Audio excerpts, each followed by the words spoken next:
Bueno, pues ese quebradero de cabeza que hemos visto en el vídeo anterior, en el que están todos los científicos metidos y que no acaban de darle solución a esto de que la velocidad sea constante, y ya muchísimo menos a lo que de alguna manera nos venía a decir las ecuaciones de Lorentz, queda resuelto gracias a un funcionario de patentes, jovencito, que parece resolverlo todo en 1905 con su propuesta de la relatividad especial.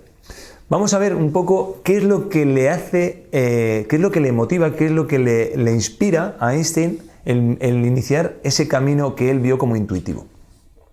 Revisó lo que Newton había hecho, porque éramos todos herederos de Newton. Newton había puesto las bases y prácticamente toda la mecánica clásica en marcha.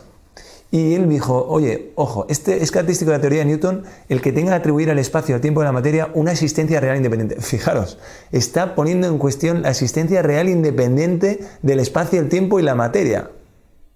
Tela. Luego vamos a ir viendo a lo largo de la relatividad que efectivamente la existencia absoluta del espacio, el tiempo y la materia queda muy tocada, y ya cuando vemos la mecánica cuántica, ahí ya es el toque de gracia. Bueno, pues con Newton él vio que dijo, mira, es que Newton, para poder, Galileo y Newton de alguna manera con los sistemas de velocidad constante no tenían problema, pero con la aceleración tenía que ser respecto a algo, porque si era respecto a un sistema, ese sistema, ¿cómo sabíamos si ese sistema estaba acelerado o no estaba acelerado? Tenía que haber algún sistema que fuera el sistema en reposo absoluto, y él consideraba, Newton, que debía haber un espacio, que él se imaginaba un espacio, digamos, que nos invade todo, que es el espacio absoluto y es el que está fijo, ¿vale? Y en la aceleración, cualquier sistema se tiene que medir respecto a ese espacio absoluto fijo. Bien, entonces si ese sistema se mueve de manera acelerada respecto a ese espacio absoluto fijo, pues entonces es un sistema acelerado. Y si es un sistema que se mueve de manera a velocidad fija, velocidad constante, respecto a ese espacio absoluto fijo, entonces pues es un sistema que va a una velocidad constante. Bien. Pero Newton, que era un tío honesto consigo mismo, decía, algo aquí en el espacio absoluto no es evidente, porque nadie ha visto nunca jamás el espacio absoluto, ni ha sido capaz de experimentar con él. Así que, de hecho, de la formulación de Newton, decía Einstein, se desprende que él no estaba muy a gusto con ese concepto de espacio absoluto. De hecho, le dedica todo un corolario a intentar explicar por qué Newton tiene que hablar de la existencia de ese supuesto espacio absoluto. Y vamos a ver cómo hace Newton para demostrar que efectivamente debía existir ese espacio absoluto. Y este experimento mental que os propongo, ya veréis que ahora el genio de los experimentos mentales será Einstein, pero también Newton es otro genio. Y aquí propone el siguiente experimento mental para decir, oye, el espacio absoluto tiene que existir. Y lo voy a demostrar. Imaginaos una vasija llena de agua. Está colgada de un hilo, ¿vale? Y yo le voy a dar vueltas a este hilo. Fijaros, lo voy dando vueltas así, ya se entiende lo que estoy haciendo. Estoy girando la vasija, hasta que el hilo queda totalmente retorcido. En ese momento estoy sujetando la vasija. Suelto la vasija. Al soltar la vasija, el hilo va a querer desenredarse. Entonces la vasija empieza a desenredarse a toda pastilla. Y empieza a girar en esta dirección. Cuando la vasija empieza a girar en esta dirección, al principio el agua no se mueve, porque es un fluido, es la vasija la que se mueve muy rápido, pero el agua no se mueve. Pero poco a poco el agua va cogiendo esa velocidad. Fijaros que en esta primera fase ya Newton dice, el agua podemos decir que se está moviendo respecto a la vasija, porque la vasija está moviendo muy rápido y el agua está quieta, con lo cual podemos decir, el agua está girando en el sentido contrario respecto a la vasija. Pero el agua, sin embargo, la superficie del agua está totalmente plana. Parece como que no se está moviendo. ¿Bien? Pero sin embargo ahora, cuando ya lleva un tiempo la vasija girando, el agua empieza a girar también, porque ya coge ese movimiento, participa de ese mismo movimiento y empieza a girar. Al girar se forma la superficie cóncava, que hemos visto en todos los remolinos de agua, en todas las películas. Se forma esa superficie cóncava característica de cuando tiramos de la cadena del váter, pues se forma esa superficie cóncava de giro del agua. ¿Bien? Entonces ahora el agua sí está girando, ¿vale? Y está girando acompañada de la vasija, ¿vale? En la siguiente escena paramos la vasija. La hemos parado, pero el agua sigue, porque es un fluido, y sigue girando. Fijaros que ahora el agua está girando respecto a la vasija, ¿vale? Y aún así sí que está la superficie cóncava, pero cuando estaba girando con la vasija, también tenía superficie cóncava. Y aquí lo que está queriendo decir Newton es, la relación con la vasija no es lo que hace que el agua se ponga en superficie cóncava. Tiene que ser respecto a algo fuera, porque cuando está la vasija girando, está cóncava, y cuando no está girando también está cóncava, Entonces el agua está girando respecto a otra cosa que él supuso que tiene que ser el espacio absoluto, ¿vale? Y por si hay dudas, podríamos decir, oye, es que cuando está la vasija girando, uno que está en la vasija puede decir, no, son las estrellas las que están girando, yo estoy quieto. Pero alguien le diría, no, tú no estás quieto, porque fíjate cómo tienes el agua.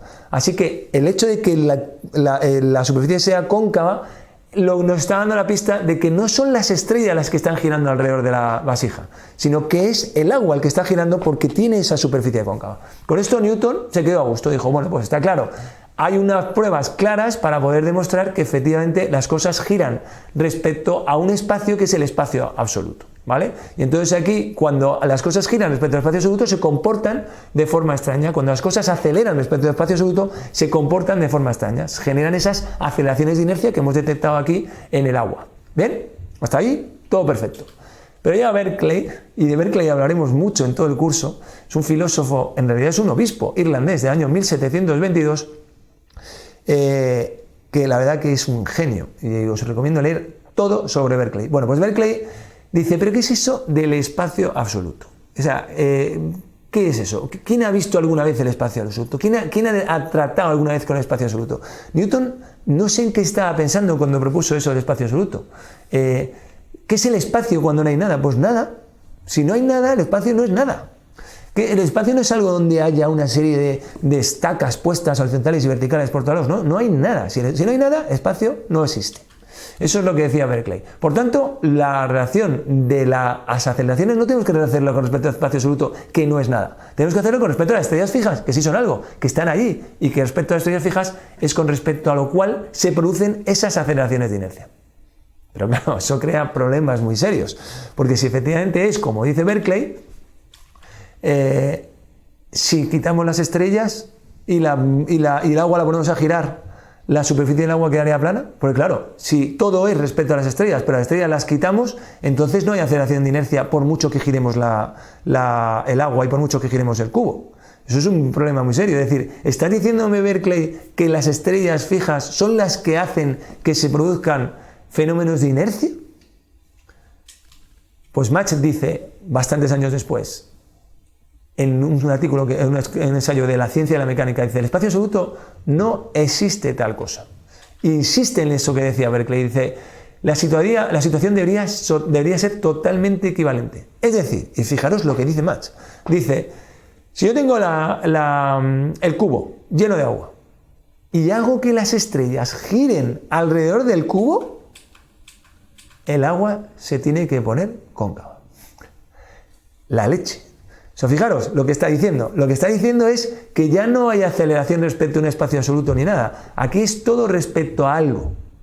¿Vale? Entonces, si las estrellas giran alrededor de la cubeta, el agua se pone cóncava. Si la cubeta gira alrededor de las estrellas, el agua gira alrededor, en comparación con las estrellas, el agua se pone cóncava. Y es imposible determinar si son las estrellas que giran alrededor de la cubeta o es la cubeta la que gira alrededor de sí misma en comparación con las estrellas. No se puede determinar según Mach. Y tendría exactamente los mismos efectos.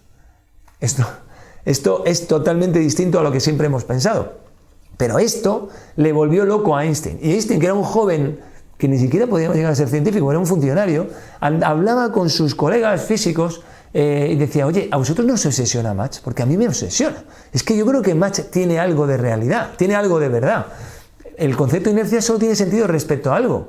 Pero ¿eso qué quiere decir? ¿Estáis queriendo decirme, Einstein, que cuando alguien quiere tirar de un carro que pesa muchísimo, de un coche que pesa muchísimo, el esfuerzo que tenemos que hacer es porque esa masa inercial, esa inercia que tiene el coche a intentar no moverse, es debido a las estrellas fijas que están allí lejos?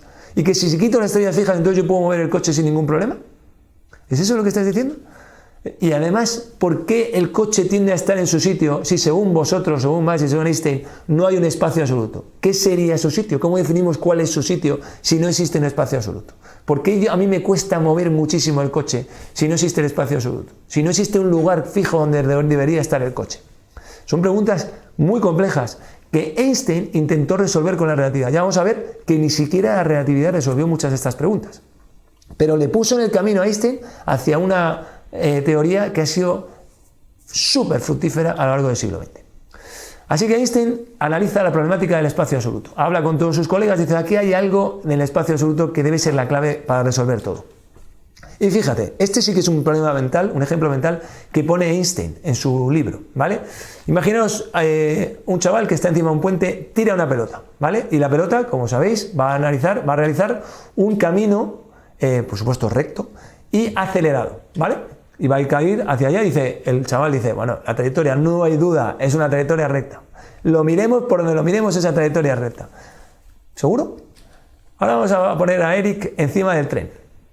Y el otro chaval tira la pelota. Eric va a un tren, ojo, de velocidad constante, ¿eh? Va en un tren de velocidad constante, con lo cual es un sistema perfectamente válido para Galileo y para Newton. Se va, y fijaros que al principio estaba encima de su cabeza, ahora ya está más por atrás, va bajando la pelota poco a poco, el tío se va alejando, ya empieza a acelerarse la pelota, si va quedándose la pelota cada vez más atrás, ahora ya empieza a acelerarse, empieza a caer cada vez más rápido la pelota, y esta sería la trayectoria que ha hecho la pelota con respecto a Eric que está en el tren. Es decir, la pelota con respecto a Eric ha hecho una trayectoria parabólica. Y ambos sistemas son exactamente igual de válidos, porque los dos, uno es reposo y otro es velocidad constante. ¿Qué trayectoria realiza realmente la pelota? ¿Una trayectoria parabólica o una trayectoria recta? Y entonces Einstein decía, es que en realidad las dos y ninguna. Es que es relativo. Es que no existe una trayectoria que sea la correcta. Es que no hay un espacio absoluto correcto. Es que diría Einstein, ¿cuál es el espacio absoluto real? ¿El blanco o el rojo? ¿Cuál de los dos es el verdadero? Pues ninguno de los dos y los dos. No existe el espacio absoluto, lo que hay es un espacio relativo. Y aquí Einstein volverá a hablar todo el rato de relativo, todo es relativo. Y ahora ya veréis que en nuestras conversaciones habituales siempre decimos, todo es relativo, todo es relativo. Todo esto afectó a la manera en que nosotros pensamos a día de hoy. Ya no existe la verdad absoluta, ya no existe un espacio absoluto, ya no existe una dimensión absoluta, ya no existe una masa absoluta. Ahora vamos a ir viendo. Bien, pero es que no solo es problemático el espacio, también lo es el tiempo. El tiempo pasa a ser un elemento que tampoco es un elemento absoluto. Y vamos a ver, ¿cómo puede ser? Y el tío dice, sí, fijaros, ¿qué podemos considerar como simultáneo? El tío escribe en su libro y al principio dirás, bueno, es obvio lo que es simultáneo. Dice, no, pero piénsalo bien, dice él, piénsalo bien. Bueno, a ver, vamos a pensarlo bien. Y dice, bueno, yo te voy a ayudar, voy a hacer un sistema para que te sirva a ti para ver si algo es simultáneo o no. Y bueno, pues vamos a escuchar a Einstein, a ver cómo lo propone él, que es un tío muy listo. ¿Vale? Entonces él dice, vale, imaginaos que dos rayos van a caer a la vez, en el árbol A y en el árbol B. ¿Vale? ¿Cómo podría yo saber que esos dos rayos han caído a la vez, de manera simultánea? Bueno, pues vamos a poner dos espejos y los pongo justo encima mío, aquí así, y yo estoy justo en el punto medio entre los dos árboles. De tal manera que me va a llegar el fotón de B y el fotón de A. Van a chocar contra los espejos, va a llegar a mis ojos, y si esas dos luces llegan a la vez, entonces es que los rayos han caído a la vez. Si llegan en diferentes momentos, es que los rayos han caído en diferentes momentos, porque la luz va siempre a 300.000 km por segundo y estamos a la misma distancia. Me parece bastante razonable lo que nos propone Einstein. Esta es una buena manera de saber si algo es simultáneo. Pero, ahora, ¿qué pasa si a Eric le subo encima de un tren muy largo? ¿Vale? Los rayos van a caer en los árboles, pero también van a caer en el vagón que pasa justo por ahí en ese momento. ¿Bien? Entonces, a Eric lleva encima de su cabeza esos dos espejos para poder hacer ese mismo experimento que Einstein sabiamente le ha propuesto. Así que Eric que está en el tren, quiere saber cuál de los dos rayos ha caído antes. Fijaros, esto es lo que vemos nosotros desde el andén, desde fuera del tren. Desde fuera del tren vemos que Eric se está acercando a B y por eso el rayo de B, el fotón de B, la luz que viene de B, le va a llegar antes a Eric, ¿vale? Y luego ya le llegará el de A. Pero ¿qué es lo que ve Eric? Que está a una velocidad constante y por tanto es exactamente igual de digno y privilegiado que yo, que estoy en el césped mirándole, ¿vale? Bueno, pues lo que dice Eric es, a ver, yo os digo una cosa, a mí el vagón B que está incendiado, la luz de allí me ha llegado antes que la del vagón A que también está incendiado. Y a mí, yo percibo que la luz en ambos casos se está moviendo a la velocidad constante de 300.000 km por segundo.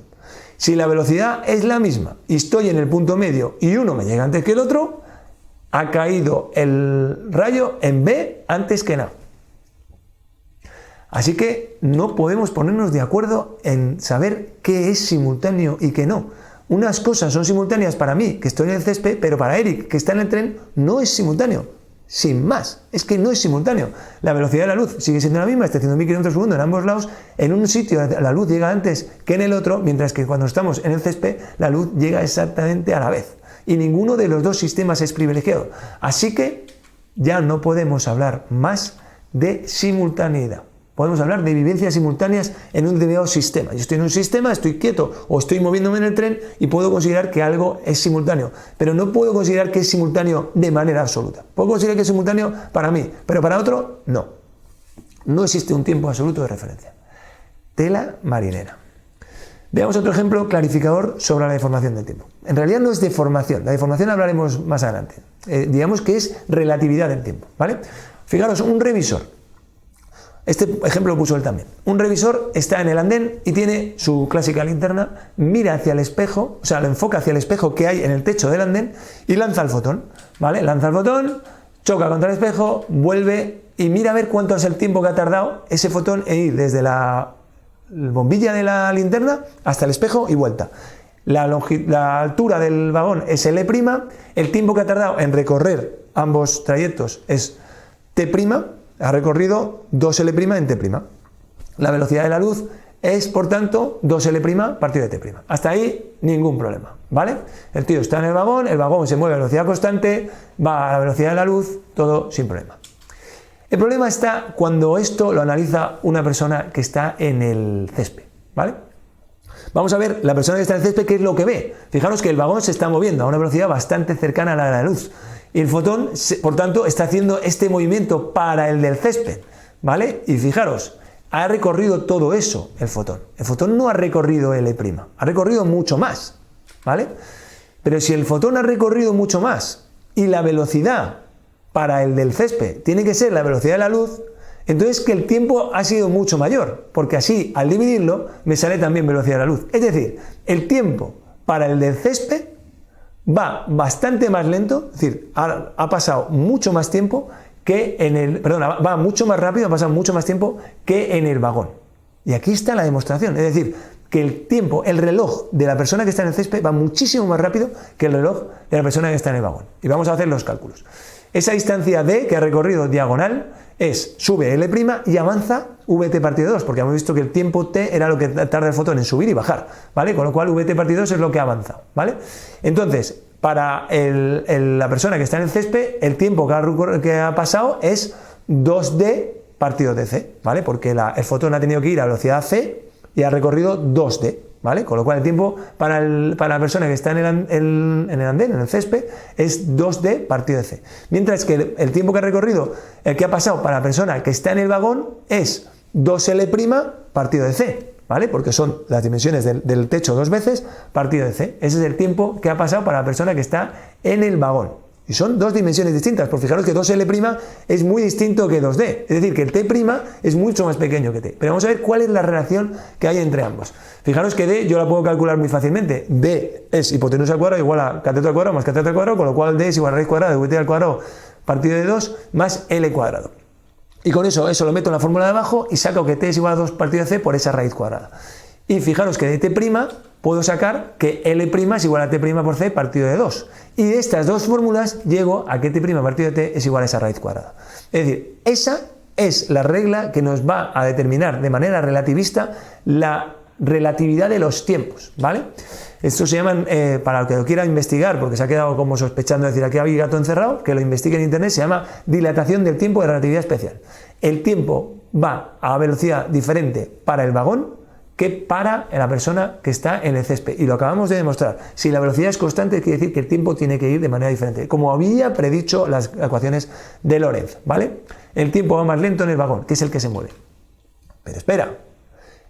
Y ahora ya Einstein riza el rizo. Y fijaros, porque esto es muy importante. Igualmente, podemos considerar que es el vagón el que está quieto, porque va a una velocidad constante, con lo cual podemos considerar que es el vagón que está quieto y es el tío del césped y el césped y toda la Tierra la que se mueve en la dirección contraria. Así que vamos a hacer eso, porque efectivamente, si yo estoy en el espacio, yo soy un astronauta y me viene una llave inglesa hacia mí, lo mismo puedo considerar que la llave inglesa es la que viene hacia mí, o puedo considerar que soy yo el que me acerca a la llave inglesa. Y no hay manera de saber cuál de las dos cosas están pasando. Y exactamente lo mismo con el tren y el tío que está en el césped. Yo puedo considerar perfectamente que es el tren el que se mueve, o puedo considerar que es el tren el que está quieto y el andén el que se mueve. Y eso lo hemos experimentado muchas veces en el tren, que muchas veces no sabes si te estás moviendo o se está moviendo el tren de al lado. ¿Ven? Pues vamos a hacer lo mismo. Bien. Entonces, tenemos el tren, tenemos ahora, la persona que está en el césped tiene también su linterna y tiene su espejo y hace ese mismo ensayo, tira la luz hacia arriba y vuelve, ¿vale? Pero fijaros lo que va a ver el del vagón, va a ver esto. Así que, haciendo esos mismos cálculos que hemos hecho antes, llegamos a la misma conclusión y resulta que t partido t' es igual a raíz cuadrada de esa. Es decir, resulta que el tiempo va más lento en el andén que en el vagón. O sea, justo lo contrario que habíamos visto antes. Entonces, ¿cuál de los dos es lo correcto? Y diría Einstein, los dos. ¿Pero cómo, Einstein? ¿Cómo los dos? Los dos. Las dos cosas suceden. Para el del vagón, el reloj del andén, el reloj del tío del césped, va mucho más lento. Y para el del césped, el reloj del vagón va mucho más lento. Pues que eso es imposible, eso es una paradoja. No. La paradoja es otra cosa, ya iremos a la paradoja. Ahora mismo no hay nada de paradoja, es simplemente relatividad. ¿Pero qué quieres decir? Ahora lo explico. Mira, somos dos hermanos gemelos. Mi hermano gemelo se va muy lejos, ¿vale? Y yo le veo a él muy pequeñito. Y yo a mí mismo me veo a un tamaño natural. Y le pregunto, oye, Jorge, ¿tú cómo te ves? Yo me veo muy bien, pero a ti te veo enano. Entonces, ¿qué está pasando? Yo le veo a él enano, él me ve a mí enano, yo me veo a mí bien y él se ve a él bien. Es exactamente el mismo caso. No hay paradoja, es relativo. ¿Vale? Cuando Jorge se acerca, ya Jorge está del mismo tamaño que yo y ya no hay ningún tipo de problema. Exactamente lo mismo pasa con los relojes. Cuando Eric se ha bajado del tren y se acerca y está conmigo, los relojes marchan a la misma velocidad, al mismo ritmo. El problema es cuando cada uno se aleja y se va a otros sistemas. ¿Bien? Bueno, pues entonces no hay paradojas todavía. Llegarán, ¿vale? Ahora vamos a ver la relatividad de las dimensiones, porque ya hemos visto con Lorentz que también había un problema con las dimensiones. Bueno, pues vamos a la relatividad de las dimensiones.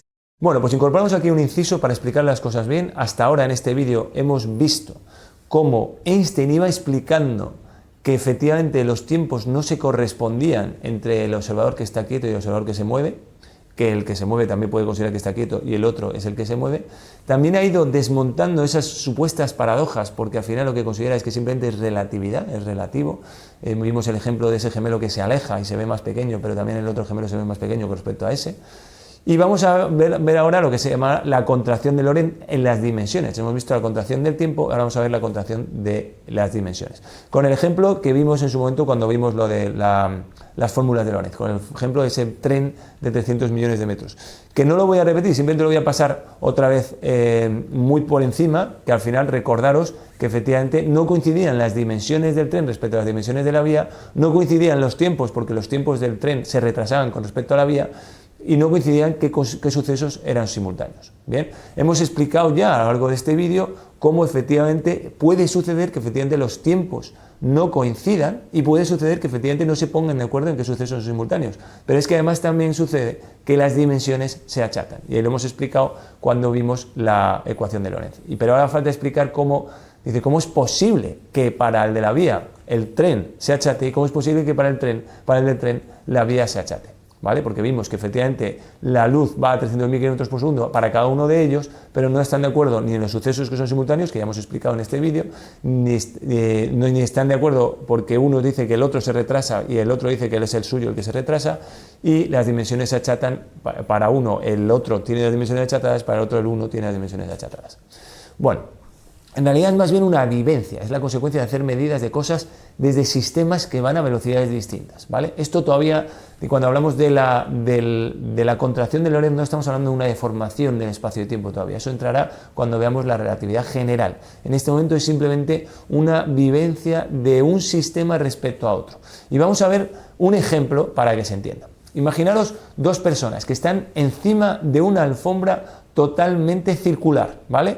Uno está encima de una alfombra azul circular y la otra está encima de una alfombra roja circular. ¿Bien? Entonces, el que está encima de la alfombra azul y ve la alfombra roja de enfrente, la ve elíptica, la ve deformada por perspectiva.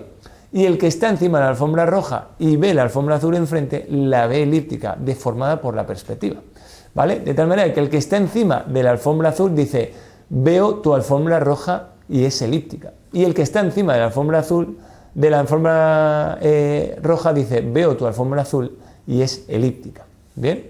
Sin embargo, cuando el que está encima de la alfombra azul ve su alfombra azul, la ve totalmente circular. Y cuando está el otro de la alfombra roja encima de la alfombra roja y ve la alfombra roja, la ve totalmente circular. ¿Bien? Pero vamos a ir más allá. ¿Ves? El que está en la alfombra azul dice, veo tu alfombra roja y es elíptica. Y el que está en la alfombra roja ve esto. Ve la otra persona en la alfombra azul y está elíptica también. ¿Ok? Bien. Pero ahora el de la alfombra azul ya se desespera y dice, no, que es elíptica, que lo midas, mídelo para que veas, para que te des cuenta de que efectivamente en la dimensión Y mide mucho más que la dimensión X. Entonces, la persona que está en la alfombra roja dice, yo no sé si esto es necesario, no es necesario en absoluto, pero te voy a obedecer. Entonces coge la regla y cuando lo mide en la dirección X, esa regla, desde el punto de vista de la persona que está en la alfombra azul, se achata también por perspectiva, de tal manera que luego efectivamente cumple y efectivamente mide 5 reglas en la dirección X. Cuando la pone en la dirección Y, resulta que la regla se alarga por perspectiva y entonces la mide en el radio en la dirección Y y también mide 5 reglas. Y entonces el de la alfombra azul se queda completamente alucinado y dice, bueno, es que ese reloj, esa regla han disminuido, ha aumentado en función de la dirección en la que le ponemos. ¿Bien? Pues exactamente igual pasa en el tren y pasa en la vía. Cuando nosotros ponemos la regla en la dirección del tren, esa regla se achata respecto a la persona que está en la vía. Por eso el del tren sigue midiendo las mismas dimensiones. Y lo mismo pasa para el científico del tren con respecto al de la vía. Cuando pone la regla en la dirección de la vía, esa regla se achata. ¿Por qué? Porque esa vía se está moviendo a una velocidad de 150 millones de metros por segundo respecto al tren. ¿Ok? Bueno, pues ya hemos explicado un poco cómo puede entenderse esa contracción de Lorentz respecto a ambos sistemas a la vez, y en el siguiente vídeo vamos a ver que no solo el tiempo y no solo las dimensiones son relativas, sino también la masa.